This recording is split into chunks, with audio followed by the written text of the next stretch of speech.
우리 인생이라는 무대에서 우리는 과연 몇 개의 가면을 썼을까요? 아침 산책길에서 만난 이웃에게 쓴 가면, 동창회에서 쓴 가면, 자식들 앞에서 쓴 가면, 혼자 거울을 볼 때조차 어쩌면 우리는 또 다른 가면을 쓰고 있었는지도 모릅니다. 60년, 70년을 살아오면서 우리는 몇 번이나 편안한 숨을 쉬었을까요? 괜찮아라고 말할 때마다 정말 괜찮았습니까? 이해해라고 고개를 끄덕일 때마다 정말 이해했습니까? 행복해라고 웃을 때마다 정말 행복했습니까? 현대를 살아가는 우리는 매일 선택의 기로에 섭니다. 자식 모임 단체방에 오늘의 감정을 올릴 것인가 말 것인가? 오랜 친구에게 최근의 불안을 털어놓을 것인가? 혼자 삼킬 것인가?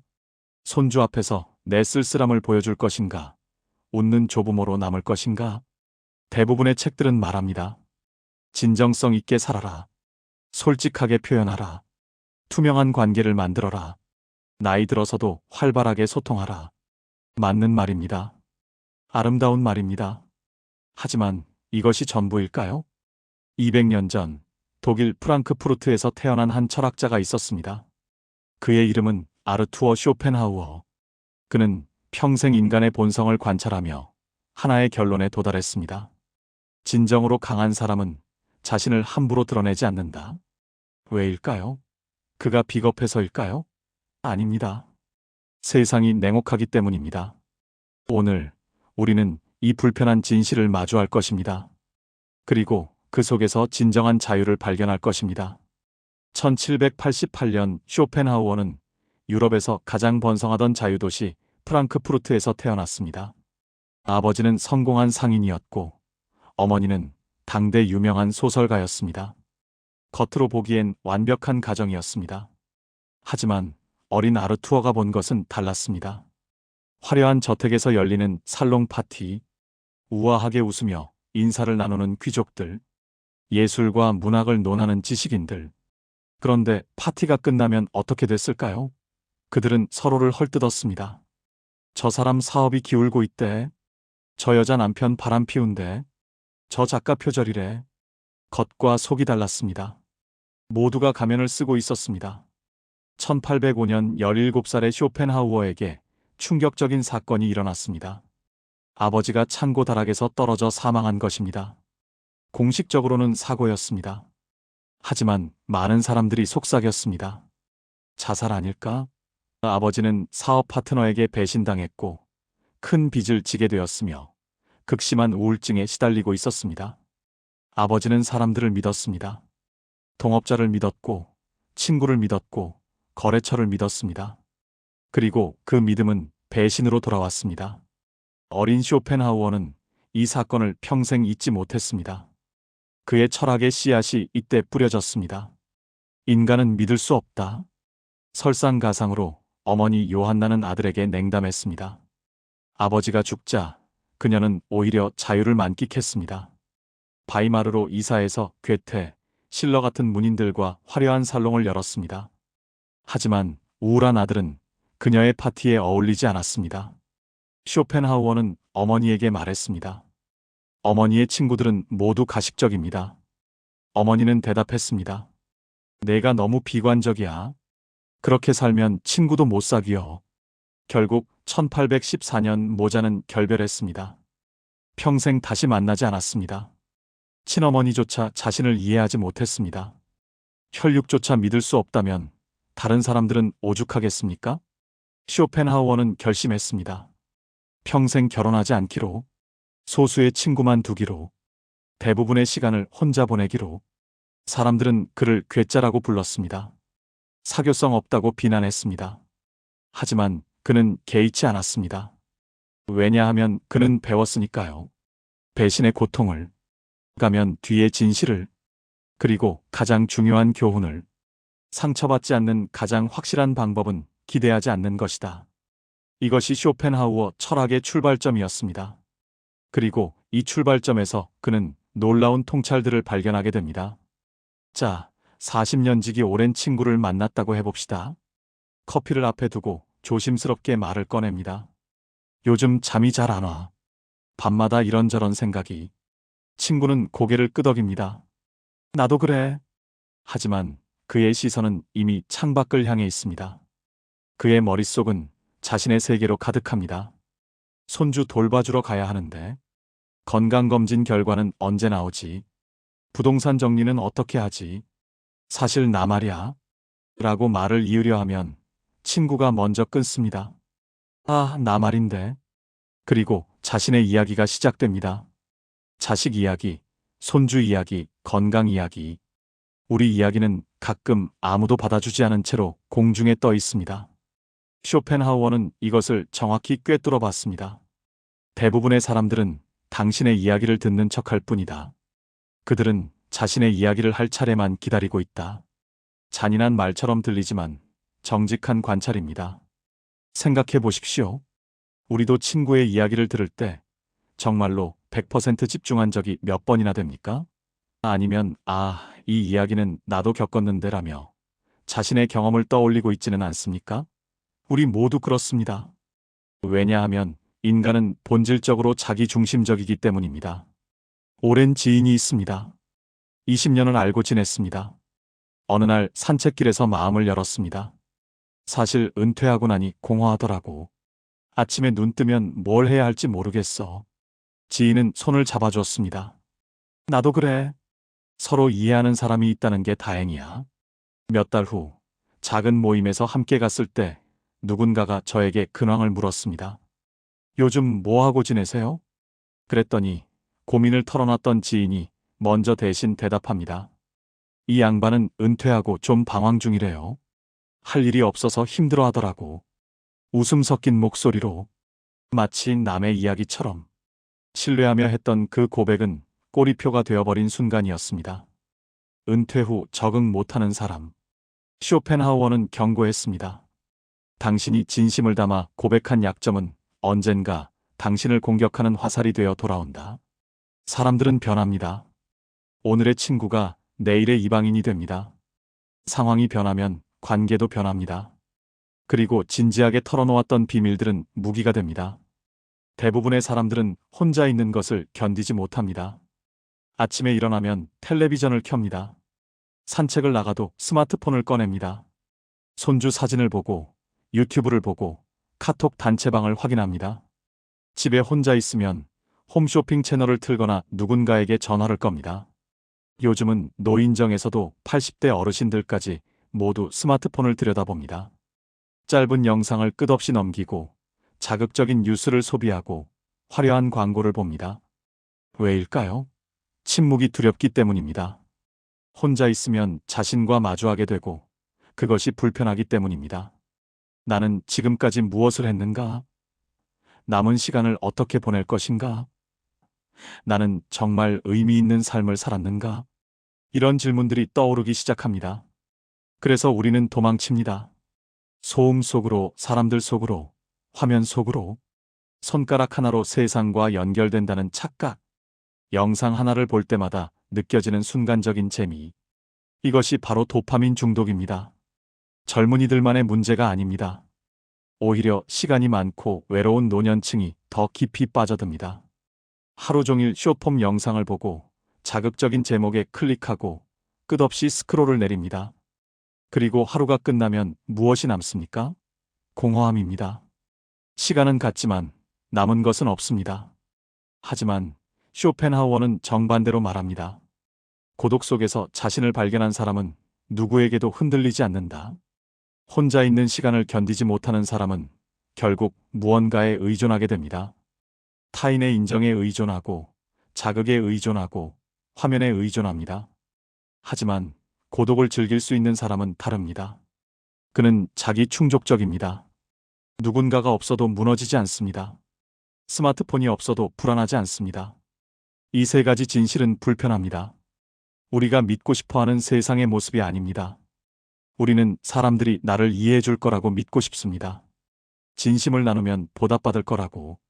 함께 있으면 외롭지 않을 거라고. 하지만 쇼펜하우어는 말합니다. 희망 고문보다 냉정한 현실이 낫다. 진실을 알면 상처받습니다. 하지만 환상을 믿다가 배신당하면 더 깊이 상처받습니다. 차라리 처음부터 진실을 알고 대비하는 것이 현명합니다. 그리고 그 대비의 핵심은 바로 분별입니다. 중세시대를 상상해 보세요. 성이 있습니다. 높은 성벽, 깊은 해자, 무거운 성문. 왜 이렇게 만들었을까요? 적을 막기 위해서입니다. 하지만 동시에 내부를 보호하기 위해서입니다. 쇼펜하우어는 말합니다. 당신의 내면도 성이어야 한다. 성에는 층이 있습니다. 바깥 성벽, 중간 정원, 그리고 가장 안쪽 왕의 방. 대부분의 사람들은 바깥 성벽까지만 들어올 수 있습니다. 날씨 이야기, 건강 이야기, 가벼운 인사. 조금 더 가까운 사람들은 중간 정원까지. 자식 이야기, 손주 이야기, 일상적 걱정. 하지만 가장 안쪽, 왕의 방은 그곳은 극소수만 입장할 수 있습니다. 우리의 깊은 외로움, 진짜 두려움, 은퇴 후의 공허함, 죽음에 대한 불안. 문제는 현대인들이 이 구분을 하지 못한다는 것입니다. 요즘 노인들도 스마트폰에 자신의 삶을 올립니다. 손주와 찍은 사진, 여행 갔던 장소, 아침에 먹은 식사, 심지어 병원 진료 결과까지. 자식들이 만든 가족 단체방에서는 끊임없이 메시지가 옵니다. 엄마 오늘 뭐 하세요? 아빠 약 드셨어요? 관심처럼 보이지만 때로는 감시처럼 느껴집니다. 그래서 사람들은 올립니다. 오늘 친구들 만나서 즐거운 시간 보냈어요. 건강하게 잘 지내고 있어요. 하지만 쓸쓸함과 같은 진짜 감정은 숨깁니다. 쇼펜하우어라면 이렇게 말했을 것입니다. 당신은 성문을 활짝 열어놓고 적이 오기를 기다리고 있다. 이 말 뜻은 현대적으로 보면 당신의 일상을 공개하며 동선을 드러냈고 당신의 패턴을 보여줬다는 뜻이죠. 그리고 언젠가 그것은 스스로에게 불리하게 사용될 수 있습니다. 자식들 간의 재산 다툼에서, 형제자매 간의 갈등에서, 새로운 관계에서. 우리 부모님 요즘 자꾸 이상한 건강식품 사시더라. 아버지 요즘 판단력이 떨어지신 것 같아. 어머니 혼자 계시면 불안해하시더라. 쇼펜하우어는 평생 소수의 친구만 두었습니다. 많아봤자 서너 명이며 대부분의 시간은 혼자 보냈습니다. 사람들은 외롭지 않으시냐고들 물었습니다. 그는 대답했습니다. 수백 명의 얕은 지인보다 한 명의 깊은 친구가 낫다. 현대 사회는 정반대를 요구합니다. 나이 들어서도 활발하게 교류하라. 동호회에 가입하라. SNS로 옛 친구들과 연결하라. 외롭지 않게 바쁘게 살아라. 하지만 정직하게 생각해 봅시다.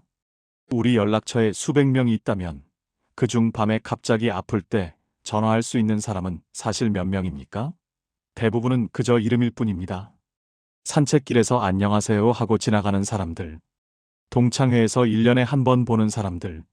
쇼펜하우어는 이것을 사회적 소음이라고 불렀습니다. 많은 사람을 알고 있다는 착각, 연결되어 있다는 환상. 진짜 관계는 수가 아니라 그 깊이입니다. 60년, 70년을 살아오면서 깨닫지 않습니까? 진짜 위기가 왔을 때 옆에 남는 사람은 손에 꼽는다는 걸요. 그렇다면 어떻게 해야 할까요? 세 가지 방법을 제안할게요. 첫째, 층을 구분하십시오. 이 사람은 바깥 성벽까지인가, 중간 정원까지인가, 왕의 방까지인가. 대부분의 사람들은 바깥 성벽입니다. 날씨 이야기, 건강 이야기, 가벼운 근황 정도. 둘째, 섣불리 문을 열지 마십시오. 누군가 친절하다고, 관심을 보인다고, 공감한다고 해서 바로 깊은 이야기를 하지 마십시오. 평생을 살아오면서 배우지 않았습니까? 사람은 쉽게 변하기도 하고, 오늘의 친구가 내일은 모른다는 것을요. 셋째, 스마트폰을 현명하게 사용하세요. 모든 것을 올릴 필요가 없고, 그보다 올리지 않는 것이 더 현명합니다. 손주 사진 한 장, 여행 사진 한 장이 우리를 설명하는 게 아니에요. 사실 우리네 70년 인생은 그보다 훨씬 깊지 않나요? 쇼펜하우어가 살았다면 분명히 스마트폰을 하지 않았을 것입니다. 왜냐하면 그것은 자발적으로 자신을 노출하는 것이기 때문입니다. 우리 자신의 내면은 우리만의 성역으로 남겨두고 우리가 애정하는 극소수만이 그곳에 초대받을 수 있는 프리미엄 초대장을 주는 겁니다. 은퇴 후 삶도 끊임없이 말하라고 압박합니다. 동창회에 가면 누군가 묻습니다. 요즘 뭐하고 지내? 자식들은 잘 되고 있어? 손주는 몇이야? 등산 모임에서도 마찬가지입니다.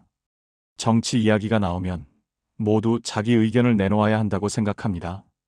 당신은 어느 편이야? 왜 말이 없어? 더 놀라운 것은 스마트폰 사용량입니다. 60대, 70대도 이제 카톡을 하고 밴드에 가입하고 유튜브를 매일 봅니다. 게다가 댓글을 달고 공유도 합니다. 단톡방에서 의무적으로 아침 인사를 주고받습니다. 마치 젊은이들처럼, 아니, 어쩌면 그들보다 더 열심히 스마트폰을 들여다봅니다. 아침에 눈 뜨면 누가 메시지를 보냈는지, 단톡방에서 무슨 얘기가 오갔는지 카톡부터 확인합니다. 점심 먹고 나면 유튜브를 봅니다. 한 영상이 끝나면 자동으로 다음 영상이 재생되고 순식간에 1시간 이상이 지나갑니다. 저녁이 되면 다시 카톡입니다. 자식들 단톡방, 동창 단톡방, 등산 모임 단톡방. 끊임없이 알림이 옵니다. 이것이 도파민 중독입니다. 젊은이들만의 문제가 아닙니다. 60대, 70대는 시간이 많기 때문에 오히려 더 심할 수도 있습니다. 회사를 다닐 때는 아침에 출근해서 저녁에 퇴근해 집에 오면 쉬었기에 바빴습니다. 스마트폰 볼 시간이 상대적으로 많지 않았습니다. 하지만 은퇴 후에는 하루 종일 시간이 남기에 그 시간을 스마트폰으로 채우게 됩니다. 새 알림이 올 때마다 뇌는 도파민을 분비합니다. 작은 쾌락이지만 마치 도박이나 술처럼 중독적으로 계속 찾게 됩니다. 문제는 이 모든 것이 우리는 어떤 사람인지를 말하게 만든다는 것입니다. 단톡방에서 누군가 정치 얘기를 꺼내면 우린 때로는 매우 반론하고 싶어 손가락이 움직입니다. 메시지를 쓰고 전송 버튼을 누릅니다. 유튜브에서 화나는 뉴스를 봅니다. 댓글을 남겨 참여하고 싶습니다. 이게 말이 되나? 이 나라는 이제 끝이야? 댓글을 쓰고 등록을 누릅니다. 손주가 놀러 왔습니다. 사진을 찍어서 카톡 프로필에 올립니다. 우리 손주 왔어요 라면서요. 하지만 쇼펜하우어는 경고합니다. 말은 은이지만 침묵은 금이다. 하지만 대부분의 사람들은 금을 버리고 은만을 모은다. 단톡방에 쓴 그 말은 되돌릴 수 없습니다. 한번 전송된 메시지는 날아간 후에는 주워 담을 수가 없는 화살과 같습니다. 화가 나서 쏘아버린 한마디가 평생 당신을 따라다닐 수 있습니다. 40년 직장생활 혹은 사업하면서 우린 많은 것을 배웠죠. 언제 말하고 언제 참아야 하는지, 어떤 회의에서 발언해야 하고 어떤 회의에서 침묵해야 하는지, 상사가 화났을 때 변명하지 않는 법, 동료와 의견이 다를 때 굳이 논쟁하지 않는 법, 후배가 실수했을 때 조용히 가르치는 법. 이 모든 지혜를 우리는 이제 알고 있습니다. 그런데 은퇴 후 스마트폰 앞에서는 모든 것을 잊어버리고 마치 젊은이처럼 충동적으로 반응합니다. 왜일까요? 시간이 남아 외로우니 공허해 존재감을 느끼서 싶어서입니다. 나도 아직 여기 살아있어. 나도 의견이 있어. 나도 존재한다고. 하지만 쇼펜하우어는 말합니다. 진정한 존재감은 말에서 오지 않는다. 침묵에서 온다. 그래서 현명한 사람은 말을 아낍니다. 은퇴 후에는 더더욱 말을 아낍니다. 말을 아낄 수 있는 근거는 이제 굳이 증명할 것이 없기 때문입니다. 이미 40~50년을 가족을 훌륭히 부양했고 직장에서 인정도 많았죠. 자식도 잘 키움으로 증명했잖아요. 더 이상 누구에게 인정받을 필요가 없다는 말이죠. 꼭 필요한 말만 하고 나머지는 침묵으로 귀하게 대신하셔도 아무 문제가 없어요. 실제로 실천할 수 있는 5가지 조언을 조심히 드려볼까요? 첫째, 단톡방의 모든 논쟁에 굳이 참여하지 마십시오. 동창 단톡방에서 누군가 정치 이야기를 꺼냅니다. 서로 다른 의견인데 그렇지 않나 하고 동의를 구합니다. 대답할 의무가 없습니다. 잘 모르겠네 또는 그냥 읽고 넘어가는 것으로 충분합니다. 40년 직장 생활 동안 모든 회의에서 발언할 필요가 없고 때로는 침묵이 더 현명하다는 것을 배웠잖아요. 단톡방도 마찬가지입니다. 수십 명이 있는 단톡방에서 그 한마디 안 한다고 누가 뭐라고 하지 않습니다. 오히려 말 많은 사람이 가볍게 보입니다. 매일 아침 굿모닝 사진을 올리는 사람, 매 뉴스마다 댓글 다는 사람. 사람들은 그런 사람을 존중하지 않습니다. 또 저 사람이네 하고 넘깁니다. 하지만 평소 조용하다가 꼭 필요할 때 한마디 하는 사람. 그 한마디는 무겁습니다. 사람들이 귀 기울입니다. 둘째, 스마트폰에서 반응적 행동을 자제하십시오. 오늘 뉴스를 보고 화가 났을 때 댓글을 쓰고 싶나요? 바로 쓰지 말고 1시간만 흘려보내 보세요. 아니, 내일까지 기다리십시오. 대부분의 경우 다음 날이면 쓰지 않기로 결정할 것입니다. 왜냐하면 그 화난 기분을 잊어버렸기 때문이에요. 젊었을 때 회사에서 상사에게 화가 났던 적이 있을 것입니다. 그때 당장 항의하지 않고 한 템포 쉬었습니다. 대부분의 경우 다음 날이면 별것 아니었다는 것을 깨달았습니다. 스마트폰도 마찬가지입니다. 도파민이 사람을 충동적으로 만들어 즉각적으로 반응하고 싶게 만듭니다. 하지만 한 템포 쉬십시오. 우리는 60년 이상 살아온 충동을 다스릴 줄 아는 사람입니다. 셋째, 손주 자랑도 절제하십시오. 손주가 태어났습니까? 축하합니다. 손주가 상을 받았습니까? 자랑스럽습니다. 하지만 온 세상에 알릴 필요는 없습니다. 카톡 프로필에 손주 사진 10장을 올릴 필요가 없습니다. 단톡방마다 같은 사진을 보낼 필요가 없습니다. 진짜 축하해줄 사람들은 사실은 이미 알고 있죠. 가족은 알고 있고 가까운 친구는 알고 있습니다. 나머지 100명은 관심 없습니다. 공손하게 축하해요. 답글을 달지만 사실은 관심 없습니다. 직장 생활할 때를 떠올려 보십시오. 동료가 자식 자랑을 너무 많이 하면 어땠습니까? 처음에는 잘 됐네요 했지만 계속되면 피곤했습니다. 우리도 그렇게 보일 수 있습니다. 쇼펜하우어는 말했습니다. 진정한 품격은 조용하다. 떠드는 것은 빈 수레가 요란한 법이다. 넷째, 스마트폰 시간을 정하십시오. 지난 40년 동안은 우리에게는 9시 출근 12시 점심 6시에 퇴근이라는 일과가 있었습니다. 이제 은퇴를 했지만 새로운 일과가 필요합니다. 특히 스마트폰 사용 시간을 정해두세요. 아침 8시에 30분, 점심 후 1시간, 저녁 7시에 30분. 이런 식으로 정해보는 겁니다. 나머지 시간에는 스마트폰을 멀리 두십시오. 책상 서랍에 넣어두고 알림을 꺼봐도 좋아요. 하지만 급한 연락이 오면 40년 동안 우리가 잠시 없어도 세상은 돌아갔고 한두 시간 연락 안 된다고 큰일 나지 않습니다. 진짜 급한 일이면 전화가 오고 문자가 옵니다. 카톡 알림 하나 못 받아서 큰 문제 있던 적이 있었나요? 답을 알고 있을 겁니다. 다섯째, 도파민 중독에서 벗어나십시오. 스마트폰을 보면 기분이 좋아지고 새 알림이 오면 설렙니까? 그것이 도파민입니다. 뇌가 작은 보상을 받는 것입니다. 문제는 계속 더 원하게 된다는 것입니다. 한 번 보면 또 보고 싶고 알림이 없으면 불안합니다. 앞서 말했듯 젊은이들만의 문제도 아니고 은퇴 후 60대, 70대는 오히려 더 약해질 수 있는 상황입니다. 왜냐하면 이제 일터에서의 보람이라는 도파민 출처가 없고 다른 할 일이 적어졌기 때문입니다. 내 존재감을 느끼고 터뜨릴 곳이 적기 때문입니다. 그래서 스마트폰에서 찾습니다. 작은 좋아요, 댓글 하나, 공감 이모티콘 하나에 기뻐합니다. 하지만 이것은 가짜 만족입니다. 진짜 만족은 다른 곳에 있습니다. 산책하며 자연을 보는 것, 책을 읽는 것, 손주를 직접 만나 시간을 보내는 것, 친구를 만나 차를 마시는 것. 이런 것들은 도파민이 아닌 더 깊은 만족감입니다. 세로토닌이라는 진짜 행복의 호르몬입니다. 침묵은 신비를 만들고 존중을 만듭니다. 또한 침묵은 품격을 만듭니다. 말 많은 노인은 가볍게 보입니다. 하지만 침묵하는 노인은 깊이가 있어 보입니다. 60년 이상 살아오면서 말할 것은 다 말했습니다. 이제는 침묵해보는 걸 연습해보세요. 단톡방에서 하려던 가벼운 말, 올리려던 사진들, 달려 했던 댓글들을 잠시 멈춰보세요. 그리고 그 침묵이 스스로에게 어떤 품격을 심어주는지 관찰해보세요. 지난 사회생활 중에 배운 지혜를 은퇴 후에도 스마트폰 앞에서도 버리지 마십시오. 쇼펜하우어는 말했습니다. 현명한 사람은 늙어서도 현명하다.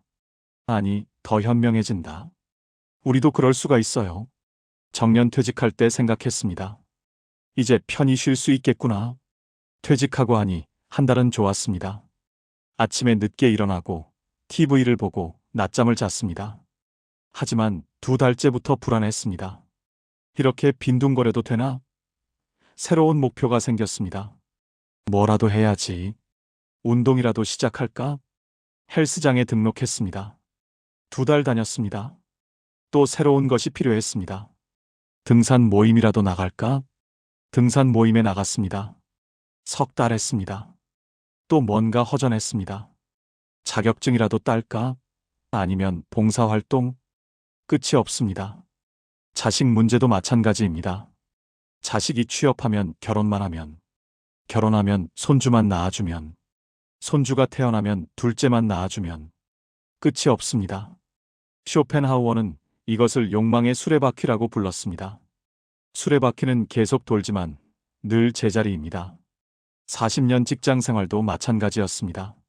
사원일 때는 대리만 되면, 대리 되면 과장만, 과장 되면 부장만, 부장 되면 임원이 되어야, 그리고 임원이 되면 곧 정년입니다. 이제 돌아보니 무엇이 남았습니까? 직급은 올라갔고 연봉도 올랐죠. 하지만 그만큼 더 행복해졌습니까? 오히려 책임은 무거워지고 스트레스는 늘어나고 건강은 나빠졌습니다. 우리는 열심히 달려왔지만 진전이 없었습니다. 왜냐하면 욕망이 채워진 후 중독적으로 새로운 욕망이 생겼기 때문입니다. 더 큰 문제가 있죠. 우리는 절대적 기준으로 만족하지 못하고 항상 타인과 비교합니다. 은퇴 전에 연봉 7천만 원을 받았습니다. 괜찮은 수입이었습니다. 하지만 동창 모임에 갔더니 친구는 임원까지 했다고 합니다. 퇴직금도 나보다 많다 하니까 갑자기 초라해집니다. 연봉 7천은 그대로 있지만 그 중간에 비교하는 마음이 들어선 것뿐이에요. 32평 아파트를 가지고 있고 만족스러웠습니다. 하지만 옆집 후배가 최근 50평으로 이사 가니 내 집이 갑자기 작아 보이는 겁니다. 내 집은 비교전이나 후나 그대로 32평 나의 아파트인데 말이죠. 쇼펜하우어는 말합니다. 행복은 절대량이 아니라 상대량으로 측정된다. 문제는 항상 위가 있다는 것입니다. 나보다 더 큰 집에 사는 사람, 더 많은 퇴직금을 받은 사람, 더 성공한 자식을 둔 사람. 비교의 대상은 한마디로 무한해서 끝이 없습니다. 특히 요즘은 스마트폰이 이것을 악화시킨다고 합니다. 친구들의 하이라이트만 보여서입니다. 해외여행 사진, 손주와 함께한 사진, 골프 라운딩 사진, 고급 식당 사진, 모두가 행복해 보이고 여유로워 보입니다.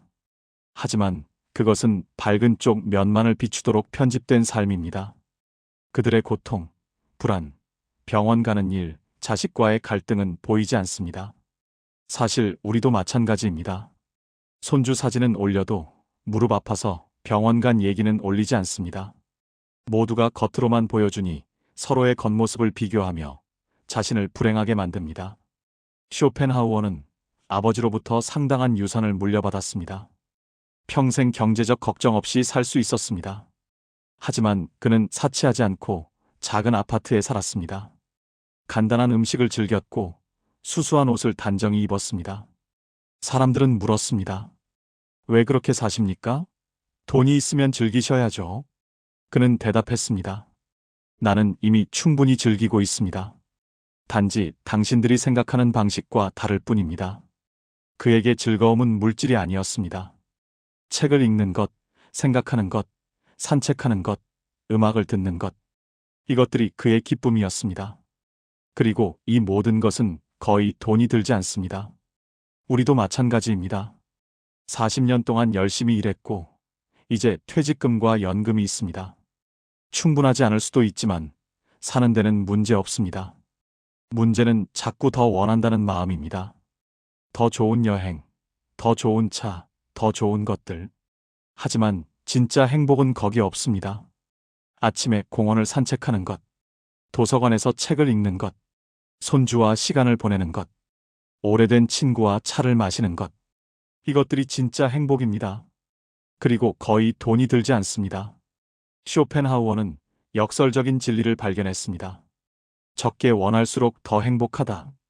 젊었을 때는 정반대였습니다. 더 많이 벌어야 해. 더 높이 올라가야 해. 그래서 40년을 달렸습니다.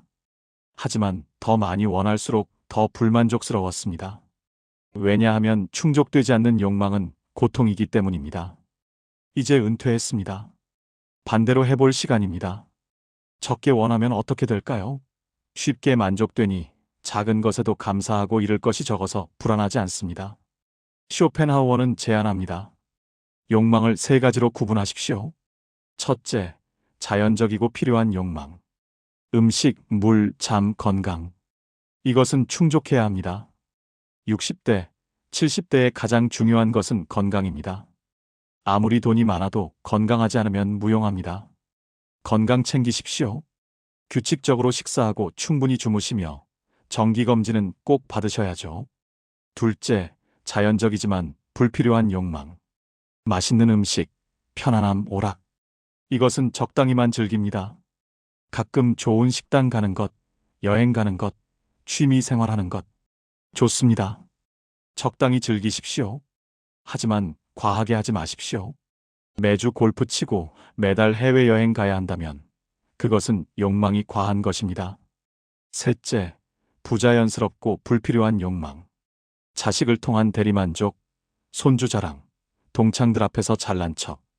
이것이 문제입니다. 자식이 성공해야 내가 만족스럽다.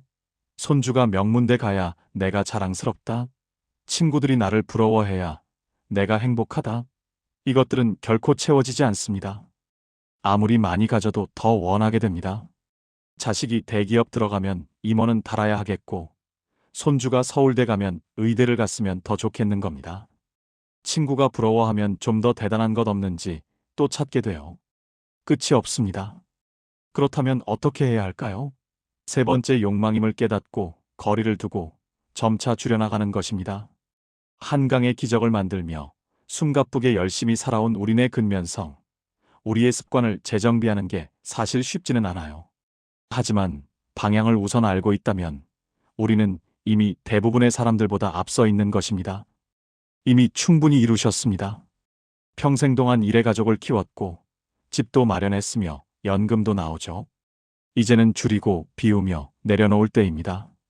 그래야 진짜 행복이 보입니다. 인생은 고통이다. 쇼펜하우어의 가장 유명한 명제입니다. 많은 사람들이 이 말을 듣고 불쾌해합니다. 너무 비관적인 사람이네. 인생에는 좋은 일도 많은데 말이야. 하지만 평생을 버텨온 우리는 사실 압니다. 정직하게 생각해 봅시다. 완벽하게 행복했던 순간이 얼마나 됩니까? 아무 걱정도, 아무 불안도, 아무 고통도 없었던 순간. 몸도 건강하고, 마음도 편하고, 가족도 화목하고, 경제도 안정되고, 모든 게 완벽했던 순간은 아마 거의 없을 것입니다. 20대에는 돈이 없어서 힘들었습니다. 30대에는 승진 경쟁이 힘들었습니다. 40대에는 자식 교육이 힘들었습니다. 50대에는 노후 걱정이 힘들었습니다. 이제 60대, 70대, 건강이 힘듭니다. 무릎이 아프고 허리도 아픕니다. 혈압약을 먹고 당뇨도 조절해야 해요. 대부분의 시간은 뭔가 조금씩 불편합니다. 몸이 아프거나 마음이 불안하거나 자식이 걱정되거나 돈이 걱정되거나 그리고 잠깐 모든 것이 좋아져도 곧 새로운 문제가 생깁니다. 쇼펜하우어는 말합니다. 인생은 고통이 기본이고 행복은 예외다. 우리는 반대로 믿도록 교육받았습니다. 행복이 기본이어야 하고 고통은 잘못된 것이라고. 그래서 고통이 오면 당황합니다. 왜 나만 힘들지? 내가 뭘 잘못했나?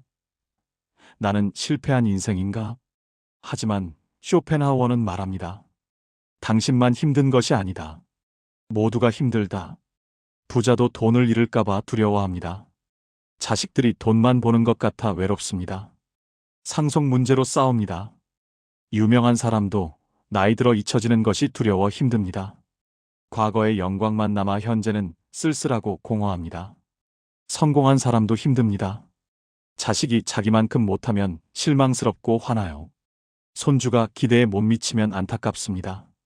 결국 모두 고통받습니다. 단지 고통의 형태가 다를 뿐입니다. 돈 없는 사람은 돈 걱정을 하지만 돈 많은 사람은 자식 걱정을 합니다. 건강한 사람은 돈 걱정을 하지만 부자는 건강 걱정을 합니다. 우리 돌이켜볼까요? 60년 전의 우리 자신과 지금의 우리요. 60년 전에는 세상 모르는 청년이었습니다. 지금은 깊이 있는 어른입니다. 그 깊이는 어디서 왔습니까? 고통에서 왔습니다. 자식이 전화 안 하면 섭섭하다면 차라리 연민을 가지십시오. 저 아이도 지금 힘든 것입니다. 직장에서, 가정에서, 경제적으로. 모든 자식은 마음이 편하면 부모님에게 안부 전화를 하고, 아픈 부모님 실망시키지 않으려고 힘들 때는 연락을 하지 않는 아이들도 사실 많다 합니다. 쇼펜하우어는 동물을 사랑했습니다. 푸들 한 마리를 키웠는데 이름이 아트만이었습니다. 동물도 고통받는다는 것을 알았기 때문입니다. 겨울에 길에서 떨고 있는 길고양이를 보세요. 밥을 못 먹었습니다. 나도 힘들지만 저 고양이도 힘듭니다. 모든 존재가 고통받습니다. 이것을 아는 것이 지혜입니다. 셋째, 욕망 줄이기입니다. 욕망이 고통의 원인이라면 욕망을 줄이면 고통도 줄어듭니다. 젊었을 때는 욕망이 많았습니다. 승진하고 싶고 돈도 많이 벌고 싶고 인정받고 싶었죠. 이제는 내려놓으면 됩니다. 자식이 성공해야 한다는 욕망, 손주가 잘 되어야 한다는 욕망, 친구들에게 체면이 서야 한다는 욕망. 이것들을 내려놓으십시오. 그러면 고통이 줄어듭니다. 고통은 모두 피할 수 없겠지만 무의미한 바람 같은 고통을 굳이 끌어안을 필요는 없습니다. 쇼펜하우어는 말합니다. 고통은 인생의 적이 아니다. 고통은 인생의 스승이다. 고통이 우리에게 가르쳐주는 것들이 있습니다. 겸손, 연민, 강인함, 지혜. 60년을 살면서 우리는 많은 고통을 겪었습니다. 젊었을 때 가난했기에 그것이 우리를 부지런하게 만들었습니다. 직장에서 좌절할 때마다 그것이 우리를 강하게 만들지 않았나요? 자식 키우면서 힘들었던 경험들로 우리는 인내심이라는 걸 만들었어요. 배우자와 갈등하며 버텨올 때 이해심을 배워왔습니다. 가장 행복했던 사람이 가장 깊은 사람이 되는 건 아닌 것 같아요. 다만 가장 고통받았던 사람이 가장 깊은 사람이 되는 걸 맞습니다. 지난 날을 돌이켜볼까요? 60년 전의 우리와 지금의 우리요. 5, 60년 전 세상 모르는 청년이었습니다. 지금은 깊이 있는 어른입니다. 그 깊이는 고통에서 왔습니다. 쇼펜하우어 자신이 그 증거입니다. 평생 고통과 함께 살았지만 그 고통이 그를 파괴하지 못했습니다. 오히려 더 깊은 사람으로, 더 지혜로운 사람으로 만들었습니다. 우리도 이미 60년 가까이 함께 했습니다. 이제 남은 여생도 할 수 있습니다. 고통을 받아들이고 이해하고 배우면서 품격 있게 나이 들어가는 겁니다. 쇼펜하우어의 모든 철학은 하나의 목표를 향합니다. 자유입니다. 많은 사람들이 자유를 오해합니다. 젊었을 때 우리는 생각했습니다. 돈만 많으면 자유롭다고, 정년만 하면 자유롭다고. 그래서 평생 수십 년을 일했습니다. 돈을 모으고 퇴직금도 받고 연금도 제법 나옵니다. 이제 자유로워졌습니까? 글쎄요. 여전히 뭔가에 얽매여 있습니다. 자식 걱정, 손주 걱정에 얽매이고 건강 걱정에 얽매이며 친구들 시선과 체면에 얽매입니다. 하지만 쇼펜하우어는 반박합니다. 진정한 자유는 외부 조건이 아니라 내면의 상태다. 돈 많은 사람은 자식들이 재산놀이입니다. 사기꾼들이 접근하기 쉽고 그러니 돈을 잃을까봐 두려워합니다. 돈으로부터 자유롭지 않습니다. 건강한 사람을 보십시오. 건강 유지하려고 이것저것 어지간히 조심합니다. 이것도 못 먹고 저것도 못 먹으니 역시 자유롭지 않습니다. 진정한 자유는 무엇일까요? 아무것도 필요 없는 상태입니다. 아무것도 갖지 말라는 뜻이 아닙니다. 아무것도 절실하게 원하지 않는다는 뜻입니다. 자식이 찾아오면 얼굴 보니 좋고 안 와도 바쁘게 잘 지내는 것 같으니 괜찮고 손주가 잘 되면 기특해 좋고 못 되어도 잘 웃으면 행복한 것 같으니 괜찮고 건강하면 만복을 가졌으니 좋고 좀 아파도 단단해지는 과정이니 괜찮고 이것이 진정한 자유입니다. 60년 습관을 버리는 게 쉬울까요? 어렵죠. 하지만 연습할 수 있습니다. 1860년 9월 21일 쇼펜하우어는 72세로 세상을 떠났습니다. 그는 혼자 집에서 조용히 숨을 거두었습니다. 임종을 지켜본 사람은 아무도 없었습니다. 많은 사람들이 이것을 비극으로 봅니다. 외롭게 죽다니. 하지만 쇼펜하우어라면 달리 봤을 것입니다. 나는 내가 원하는 대로 살았고 원하는 대로 죽었다. 그의 마지막 말은 기록되지 않았습니다. 하지만 그의 삶 전체가 하나의 메시지였습니다. 고통은 피할 수 없다. 하지만 어떻게 고통받을지는 선택할 수 있다. 우리도 남은 20년, 30년을 어떻게 살지 선택할 수 있습니다. 불평하며 살 수도 있습니다. 자식 탓하고, 정부 탓하고, 세상 탓하며, 아니면 품격 있게 살 수도 있습니다. 고독을 즐기고, 침묵을 지키고, 욕망을 내려놓으며. 선택은 우리 몫입니다. 쇼펜하우어가 죽은 지 200년이 지났습니다. 세상은 많이 변했습니다. 그가 살던 시대에는 마차가 다녔지만 지금은 자동차가 다닙니다. 그 시대에는 편지를 썼지만 지금은 카톡을 합니다. 하지만 본질은 변하지 않았습니다. 사람들은 여전히 인정받고 싶어하고 여전히 외로워합니다. 여전히 고통받고 여전히 자유를 갈망합니다. 특히 노인들은 더 그렇습니다. 직장이 없어졌으니 역할이 없어졌고 내 존재감마저 없어진 것 같죠? 그래서 스마트폰을 붙잡고 단톡방에 매달립니다. 댓글을 달고 사진 한 장이라도 더 올려봅니다. 나도 아직 살아있어. 나도 존재해. 이런 가짜 존재감이 아닌 진짜 존재감을 채워보는 겁니다. 쇼펜하우어는 말합니다. 답은 밖에 있지 않다. 답은 안에 있다. 오늘부터 우리는 선택할 수 있습니다. 단톡방에서 함부로 말하지 않기로, 침묵 속에서 품격을 지키기로, 욕망에 휘둘리지 않기로, 고통에서 배우기로, 그리고 자유로워지기로. 쉽지 않은 길입니다. 처음에는 상당히 외롭고 너무 조용한 것 같을 거예요. 대부분의 노인들이 가지 않는 길입니다. 등산 모임 가면 모두 떠듭니다. 동창회 가면 모두 자랑합니다. 단톡방에서 모두 말합니다. 그게 정답인 것처럼요.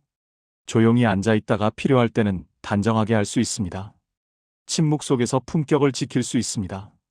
가치 있는 길입니다. 왜냐하면 그 끝에 진정한 자유가 있기 때문입니다. 쇼펜하우어는 마지막까지 자유로웠습니다. 어떤 것에도 속박되지 않고 어떤 것에도 의존적이지 않아서입니다. 그냥 자신으로 존재했고 그걸로 충분했습니다. 우리들도 할 수 있습니다. 고독을 두려워하지 않으면 그 속에서 진짜 나라는 사람을 만날 것입니다. 혼자 있는 시간이 뭐가 무섭습니까? 그 시간이야말로 가장 소중한 시간입니다. 40년 동안 우리는 바빴습니다. 회사, 동료, 상사, 거래처, 끊임없이 사람들과 있었습니다. 이제 혼자 있을 수 있습니다. 이것은 벌이 아니라 선물이라고 자각하면 평온한 세로토닌이 점점 분비될 겁니다. 침묵을 두려워하지 않을 때 그 속에서 스스로 내면의 목소리를 들을 것입니다. 모두가 떠들 때 우리만 조용합니까? 이상한 것이 아니라 성숙한 거예요. 모두가 자랑할 때 듣고만 있었나요? 소극적인 것이 아니라 아우르는 품격으로 보이게 됩니다. 고통을 두려워하지 마십시오. 그것이 우리를 더 깊은 사람으로 만들 것입니다. 나이 들면 고통이 옵니다. 무릎과 허리가 아프고 기억력이 떨어집니다. 이것은 자연스러운 거라서 싸울 필요 없습니다. 천천히 받아들이며 그 고통이 우리에게 무엇을 가르치는지 배우십시오. 그리고 언젠가 깨닫게 될 것입니다. 진정한 자유는 모든 것을 가지는 것이 아니라 아무것도 필요 없는 상태라는 것을, 진정한 행복은 끝없이 추구하는 것이 아니라 지금 이 순간에 만족하는 것이라는 것을, 진정한 강함은 모두에게 인정받는 것이 아니라 혼자서도 흔들리지 않는 것이라는 것을, 이것이 쇼펜하우어가 200년 전부터 우리에게 전하는 여전히 유효한 메시지입니다. 아니, 지금이야말로 가장 필요한 메시지입니다. 특히 60대, 70대 우리들 이미 충분히 살았으니 증명할 것도 쫓아가야 할 것도 없습니다. 우리는 침묵을 지키면서 품격을 지키고 진실한 자유를 지켜보는 겁니다. 우리 기억해요.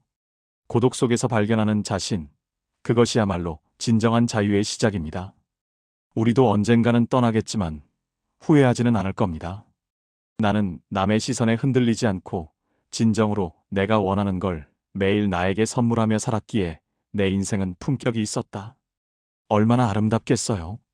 오늘부터 우리는 단톡방을 닫고 스마트폰을 내려놓고 책을 펼치거나 잔잔한 산책을 나가봅시다.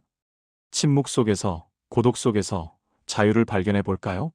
우리는 할 수 있습니다. 지난 평생 동안을 정말 치열하게 열심히 살아왔기 때문에요.